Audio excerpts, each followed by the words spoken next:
High বন্ধুরা, কেমন আছো? আশা করি তোমরা ভালো আছো। বেশ, 2013 বস রিলিজ হওয়ার পরে, তার সাফল্যের পর একটা কোয়ারি আপনাদের কাছে, আপনাদের মাঝে ছিল যে বস 2 কবে আসছে। তো আজকে সেই দিন অ্যানাউন্সমেন্ট করার। আজকে দুটো অ্যানাউন্সমেন্ট আছে। প্রথম অ্যানাউন্সমেন্ট যে আমাদের আরেকটা কোম্পানি লঞ্চ হচ্ছে, Jeetz film works. And for latest updates, you have to follow Jeet's Filmworks. Please follow. And the second announcement, the big one, Boss 2 first look আর কিছুক্ষণের মধ্যেই আপনাদের মাঝে আসছে। দেখে জানাবেন আপনাদের কেমন লাগলো।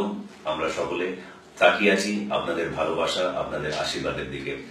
আপনাদের আশীর্বাদ থাকলে আমাদের জার্নিটা স্মুথ হবে, ভালো হবে। ভালো থাকবেন। Cheers and enjoy the first look of Boss 2, and please don't forget to give your feedback. Bye bye. Cheers. And here comes the first look.